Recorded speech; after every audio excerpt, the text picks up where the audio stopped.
Hello दोस्तों, कैसे हैं आप सब। आई होप आप सब लोग बहुत अच्छे होंगे। दोस्तों, आज मैं जीन पियाजे का संज्ञानात्मक विकास पढ़ाने जा रही हूँ, जो कि सीटेट में आता है एंड और भी जो टीचिंग लेवल के एग्ज़ाम होते हैं उन सब पेपरों में ये आता है। 1 से 2 क्वेश्चन आपको देखने को मिलते हैं। मोस्ट इम्पॉर्टेंट टॉपिक है दोस्तों। चलिए मैं आपको आज जीन पियाजे के बारे में बताती हूँ। दोस्तों, जीन पियाजे का जन्म 1896 में स्विट्ज़रलैंड में हुआ था। इनका जन्म कहाँ हुआ था? 1896 में स्विट्ज़रलैंड में। यह एक निर्माणवादी मनोवैज्ञानिक थे। दोस्तों, यह एक निर्माणवादी मनोवैज्ञानिक थे। दोस्तों, जीन पियाजे को विकासात्मक मनोविज्ञान का जनक माना जाता है एंड सबसे पहले इन्होंने नैतिक विकास का सिद्धांत जीन पियाजे ने ही दिया था। दोस्तों, सबसे पहले जो नैतिक विकास का सिद्धांत है इसको जीन पियाजे ने ही दिया था। इसके बाद में इन्होंने इस सिद्धांत पर काम करना छोड़ दिया और संज्ञानात्मक विकास पर काम करने लगे। दोस्तों, सबसे पहले इन्होंने नैतिक सिद्धांत का जो सिद्धांत होता है नैतिक विकास का, उस पर इन्होंने पहले काम किया। इसके बाद उन्होंने उस सिद्धांत को छोड़ दिया और फिर ये संज्ञानात्मक विकास पर काम करने लगे। दोस्तों, जीन पियाजे ने अपने ही बच्चों पर प्रयोगात्मक परीक्षण के आधार पर संज्ञानात्मक विकास का सिद्धांत प्रतिपादित किया है। दोस्तों, जो जीन पियाजे थे इन्होंने जो प्रैक्टिकली चीज़ें हैं वो अपने ही बच्चों पर करके देखी हैं। चलिए अब हम आगे चलते हैं। जीन पियाजे द्वारा तैयार सिद्धांत 3 अलग अलग घटकों से बना है। नंबर 1 है स्कीमा, नंबर 2 है अनुकूलन की 3 प्रक्रियाएं और नंबर 3 है संज्ञानात्मक विकास के 4 चरण। चलिए दोस्तों, हम संज्ञानात्मक विकास के चरण देख लेते हैं, जो कौन कौन से उन्होंने 4 चरण बताए हैं। जीन पियाजे ने संज्ञानात्मक विकास को 4 चरणों में विभाजित किया है। दोस्तों, जीन पियाजे ने संज्ञानात्मक विकास को 4 चरणों में विभाजित किया है। पहला कौन सा है? संवेदी पेशी अवस्था यानी कि सेंसरी मोटर, जन्म से 2 वर्ष की। दोस्तों, ये जो सेंसरी मोटर अवस्था होती है ये 0 to 2 ईयर होती है, यानी 0 से 2 साल तक की अवस्था को हम सेंसरी मोटर अवस्था कहते हैं। और दूसरा इन्होंने कौन सी अवस्था बताई है? पूर्व संक्रियात्मक अवस्था यानी प्री ऑपरेशनल, यानी कि ये कितने एज तक होती है? ये 2 से 7 वर्ष तक होती है। और तीसरा इन्होंने बताया है मूर्त संक्रियात्मक अवस्था यानी कॉन्क्रीट ऑपरेशनल। दोस्तों, ये 7 से 12 वर्ष तक की होती है। और इन्होंने चौथा कौन सा बताया है? अमूर्त संक्रियात्मक अवस्था यानी कि फॉर्मल ऑपरेशनल 12 से 15 वर्ष। इन्होंने 4 अवस्थाएं दी है, सेंसरी मोटर, और दूसरी है प्री ऑपरेशनल, तीसरी है कॉन्क्रीट ऑपरेशनल और चौथी है फॉर्मल ऑपरेशन। पहली अवस्था जन्म से 2 वर्ष तक की है दोस्तों, जन्म से 2 वर्ष की है, और दूसरी है 2 से 7 वर्ष, और तीसरी है 7 से 12, और चौथी है 12 से 15 वर्ष। दोस्तों, ये सीटेट के एग्ज़ाम में पूछ लेता है कि प्री ऑपरेशनल जो अवस्था होती है वो कितने से कितने एज के बच्चों के बीच में मानी जाती है, तो उसका आंसर आपको देना होगा 2 से 7 वर्ष।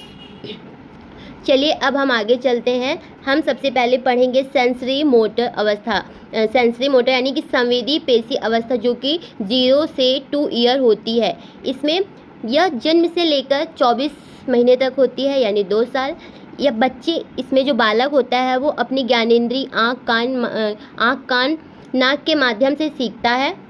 जीन पियाजे के अनुसार स्कीमा छोटे छोटे बच्चों की क्रिया मस्तिष्क से जुड़ी होती है। भूख लगने की स्थिति में बालक रोकर व्यक्त करता है। दोस्तों, जब बच्चे को भूख लगती है तो वो बता तो सकता नहीं है, क्योंकि वो इतना छोटा होता है। तो भूख लगने की या उसे पानी पीना हो तो वो उस चीज़ को रोकर बताता है कि मुझे भूख लगी है। इसीलिए इसमें बच्चा जो है अपनी ज्ञानेंद्रियों के माध्यम से सीखता है, वो आँख नाक कान। चलिए अब हम आगे चलते हैं। प्री ऑपरेशनल यानी पूर्व संक्रियात्मक अवस्था, यह होती है 2 से 7 वर्ष। इसमें बताया गया है दोस्तों, बालक दूसरे के संपर्क में आने लगता है और अनुकरण के माध्यम से सीखता है। दोस्तों, इसमें जो बच्चा होता है वो दूसरे से थोड़ा सा एकदम धीरे धीरे कनेक्ट करने लगता है, और वो जो दूसरा इंसान जो करता है उसकी वो नकल करने लगता है, उसी के माध्यम से वो धीरे धीरे सीखता है। बालक में भाषा विकास का प्रारंभ हो जाता है। इस अवस्था को तार्किक चिंतन की भी अवस्था कहा जाता है। बालक प्रतीकों के माध्यम से सीखता है, जैसे कि खिलौने और चित्र। इस अवस्था को खिलौने की आयु कहा जाता है, क्योंकि बालक खिलौनों के माध्यम से सीखता है और अपनी कल्पना को विकसित करता है। दोस्तों, इसमें क्या होता है कि जैसे बच्चा खाना नहीं खा रहा है और उसकी डॉल है, तो आप डॉल को खिलाएंगे तो इससे वो सोचेगा कि ये डॉल खाना खा रही है तो मैं भी खाऊं, तो उस चीज़ को धीरे देख देख के वो भी सीखता है। मूल संक्रियात्मक अवस्था दोस्तों, ये 7 से 12 साल की जो अवस्था होती है कॉन्क्रीट ऑपरेशनल, इसमें क्या होता है, बालक को इंसानों को पहचान करने और उनका विविधीकरण करने की क्षमता विकसित हो जाती है। बच्चा इस अवस्था में पूरी तरीके से पहचानने लगता है। बालक का चिंतन अब आर्थिक और तर्क संगत होना प्रारंभ हो जाता है। बालक वस्तुओं और घटनाओं के बीच संबंधों को समझने लगता है। बालक की समस्या समाधान की क्षमता विकसित हो जाती है। बालक की सोच और चिंतन की जो क्षमता होती है वो भी अधिक विकसित हो जाती है। चलिए दोस्तों, अब हम आगे चलते हैं। मूर्त संक्रियात्मक अवस्था दोस्तों, जो मूर्त संक्रियात्मक अवस्था होती है ये 12 से 15 साल के बीच की होती है। इसको हम फॉर्मल ऑपरेशनल अवस्था भी कहते हैं। बालक किशोर मूर्ति के साथ साथ अमूर्त चिंतन करने वाला हो जाता है। बालक अच्छी तरीके से सोच समझकर समस्याओं का समाधान करने और निर्णय लेने की क्षमता का विकास हो जाता है। बालक समस्या समाधान करने लगता है और तर्क संगत निर्णय लेने लगता है। दोस्तों, जो बच्चा होता है वो इतना काबिल हो जाता है कि वो प्रॉब्लम सॉल्विंग मतलब समझने लगता है कि जैसे कोई दिक्कत हो जाती है उसका समाधान कैसे करना है, वो इस अवस्था में यानी 12 से 15 के बीच में वो बहुत ही अच्छे तरीके से इस चीज़ को समझने लगता है। बालक की सोच और चिंतन की क्षमता अधिक विकसित होती है और वह जटिल समस्याओं का समाधान करने में भी सक्षम हो जाता है। बालक की अमूर्त चिंतन की क्षमता विकसित हो जाती है और वह भविष्य के बारे में भी सोचने लगता है। दोस्तों, इस अवस्था में जो बच्चा होता है वो अपने फ्यूचर के बारे में भी सोचने लगता है कि हमें आगे चलकर कैसे क्या करना है। अब आगे चलते हैं। स्कीमा दोस्तों, स्कीमा मोस्ट इम्पॉर्टेंट है क्योंकि इससे इस स्कीमा जो पॉइंट है इसमें से दोस्तों सीटेट में एक क्वेश्चन तो श्योर होता है कि वो आता ही आता है स्कीमा से।